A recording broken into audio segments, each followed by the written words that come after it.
The last thing, Prophet Muhammad says, I was ordered to fight people until they believe that there is no God but Allah.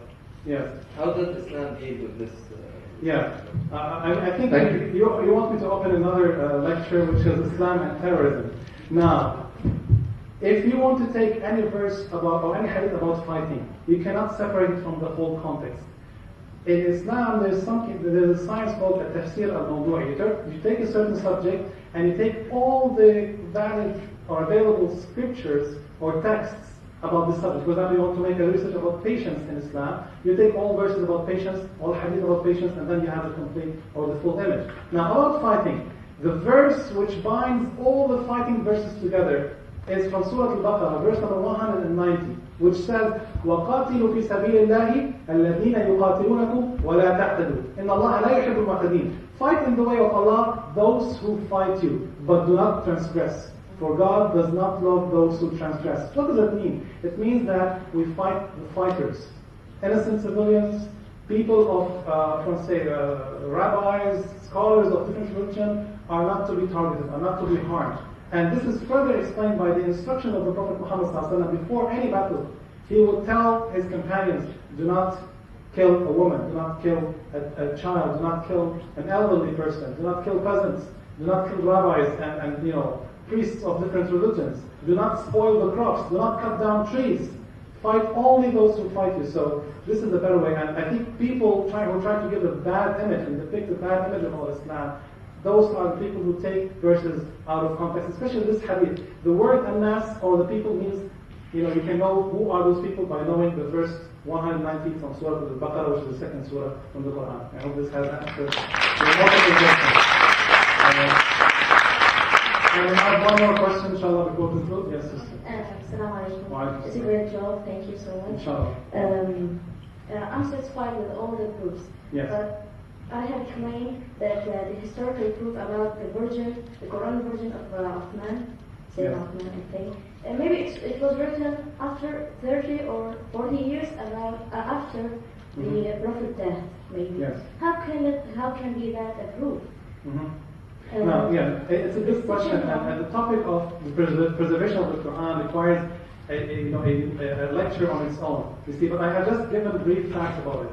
You see, just to answer it quickly, the complete and entire Quran was written during the life of the Prophet Muhammad ﷺ. Whenever a revelation would come down, the Prophet would ask all of the scribes who are available, and they reached more than 40 scribes, men and women, to write down what he is reciting to them, and then each and every one of them would recite to him what he has written down. So there is not a single verse which was not written during the life of the Prophet Muhammad ﷺ. Now, during the time of Abu Bakr, they compiled all these verses into one book, if you want to say. The manuscripts were there. They were written on pieces of leather, bones, rocks, or let's say primitive forms of papers. But then they were put together in one tome or in one book, if you want to say. And then later on, there was a second stage, which was at the time of Uthman radiallahu anhu. Now, we have to all know the fact that continuously there were people who memorized the Quran from the time of the Prophet Muhammad ﷺ to the time of Uthman. They knew the entire Quran by heart, and they had a consensus and agreement, one with another. You see, about what the Quran is and what are the verses of the Quran.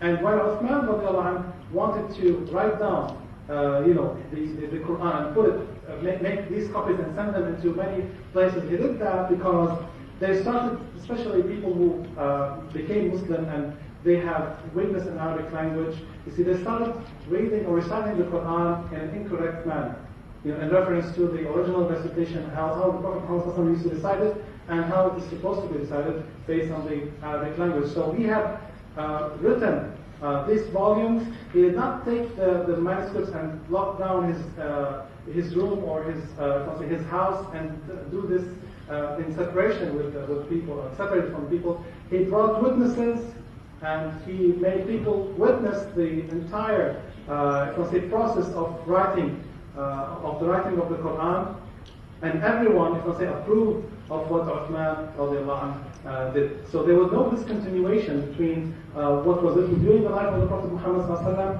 and reaching the last phase of if I want to say, putting the Quran together, or Jam' al-Quran in one volume, or copying it into many volumes and sending it around the world. There was no discontinuation in terms of the textual manuscripts, and in terms also of the oral tradition as well, or the verbal tradition as well. Final question.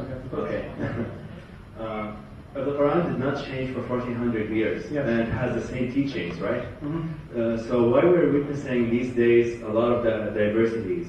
We see a lot of division in Islam. Yeah. Like we're witnessing Shia, Sunnah, and Sufi, and all fighting together in the name of Islam. How come the teachings did not change? Yeah, very good. It's a very good question. Now, if we were to examine the groups, or if we want to say the main groups which are the closest to orthodoxy, or to Orthodox Islam, you see, which do not deny any of the pillars of Islam or the pillars of faith, you will find that there's so much in common between them, that it is not, if I say, feasible for them to separate, or they don't have enough reason to separate. But however, if you want to examine the facts about these groups, each one of them, each and every one of them has emphasized one side of Islam. For example, Sufis emphasize spirituality. You see, dhikr and remembrance of Allah subhanahu wa ta'ala, and zuhud and renunciation of this life, and going a bit into the extreme. But they pray 5 prayers, they believe in one God, they pilgrimage to the Kaaba, they have the same Quran. So they have emphasized one side of Islam. For example, the jihadis. You see, people who carry weapons and fight. Of course, there are some groups of them who can never be, their acts can never be justified by the Islamic teachings, because as we have just demonstrated, Islam prohibits the attack on any attack on civilians, on innocent civilians. You see, we only fight the fighters. So they have just taken one part or one side of Islam and they emphasize on it, and they saw all Islam in it. The same thing applies to other groups. Now, there are other groups, if you want to say, which have some political problems with one another, mainly regarding the relation with the ruler, relation with the systems that are now established in the Arab and the Muslim world. Either we should collaborate with them, or have state of Hitler, or a non-fighting state, or we should oppose them, either through military acts or through political strife. These are political differences. You see, and there are also differences based on some historical facts throughout the Islamic history, and they can be resolved, mainly between Sunni and Shia, they can be resolved by rereading our history, by, if you want to say, re-examining it and studying it very well, without just taking bits and pieces from here and there, and to see these pieces and pieces as the whole and the entire truth. So an Islamic unity, or if you want to say, a mutual understanding between these groups is possible. And I quote one of the great scholars who says, ignorance divides and knowledge unites. The Muslim Ummah can be united through knowledge, through authentic knowledge of this great religion, and through going back to the sources in a selfless manner. Because sometimes these groups are based on a leader who wants to isolate himself or to claim glory for himself. You see, we have to be selfless, we have to learn more, you see, and then we will come to realize that there's so much that can bring us together and unite us than divide us. And I hope that can answer your question. One more. Okay. No, Adam will answer if I don't mind. I'll put you in trouble. It depends on what it is. Okay. Yeah. Thank you for the nice presentation. I want to ask about something you just said about we don't fight people unless they fight with us. But we fought people like in Spain and invaded Andalusia. We invaded people. And in Maghreb. They didn't fight us. We went there. We Muslims. We went there. The problem with your question is that you're judging the text, i.e. the Quran, by the behavior of people that do not necessarily adhere to the Quran. Bertrand Russell said that we shouldn't judge a belief by its adherents. That is to say, just because religious people act in a good way, it doesn't mean that the religion is good. We can also reverse that. Just because people are evil doesn't mean that the religion is evil. So I could just argue there and say that they weren't adhering to the actual text in its authentic form, if they did do that, if the assumption is true there. But we always magnify the glory that we did in the past years, and the glory of Islamic. You have to also understand that that it's not just... It was based on words. Sure. You're also missing out the fact that, yes, we fight and people fight us, but also we will liberate people that are oppressed within their nation. If people are subject to tyranny, then we will invade that country and liberate those people, but it won't be for oil, like we see in the United States. It will be... no, but you have to understand that if the people are crying out for help, do you expect the religion of truth to sit back and witness people being slaughtered? If your neighbouring country, for example, had people being slaughtered, and we had a tyrant like XYZ, like Stalin or Lenin, let's say, would we be moral people if we just sat back and watched them being slaughtered? Look what happened in Bosnia when the Allied forces attacked Bosnia because they were committing genocide. That was a just cause. But when we look at other causes, like for example in Iraq and Afghanistan, we know that the causes aren't very just. There are other motives for such places. But when Islam, when the Quran talks about fighting, it's in a context. It's not for the motive of just conquering land. There is an objective behind it. There's a moral objective, which is firstly to defend oneself. It is a human right to defend yourself. Islam doesn't call for pacifism. It calls for defending oneself.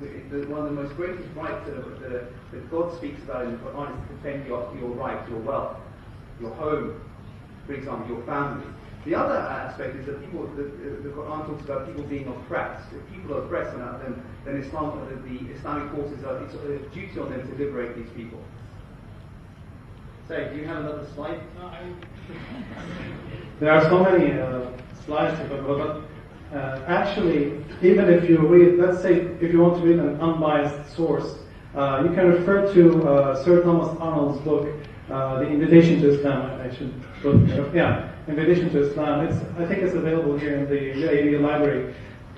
This person, he was between the late 19th century and early 20th century. He refuted any claim or any allegation that Islam was spread by the sword. He mentioned, and many other historians as well, there was no forced conversion, and that in many instances we are not claiming that the Muslim civilization is a civilization of angels, because there were mistakes. Yes, we admit there were black dots in the Islamic civilization, but these black dots, if you were to say, they are not the reality that it should have been. There are exceptions to the reality, and we judge, if you want to say, Islam as a religion from its own teachings and sources. However, there were glorious pages of the Islamic history that were even witnessed by historians like Sir Thomas Arnold, Gustave Le Bon, Gibbon, and Oakley, and many others. You see, so just go and check that book, and he will explain to you that all the conquests were not driven by greed.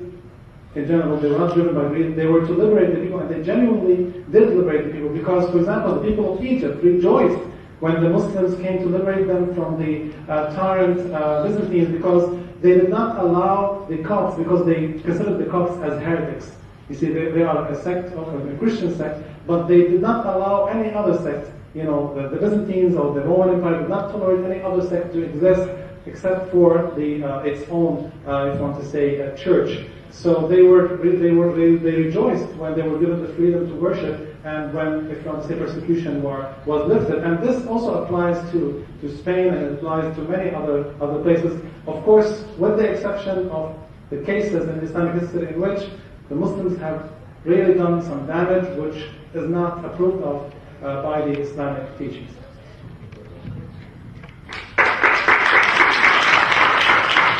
So thank you all for coming out today. We appreciate the patience. I used to have a class in this room, and I wouldn't last 10 minutes in these comfortable chairs before I fall asleep. So we appreciate that. Inquiry doesn't stop with the ending of this lecture. We encourage you all to pursue inquiries to the end, and there shouldn't be anything that's unclear when ever pursuing the matter of truth. That being said, we're officially closing the event now, but whoever's interested or has any questions or whatever wants to say something, we're going to be staying afterwards, so we're going to be having an informal discussion. So thank you very much. Assalamu alaikum.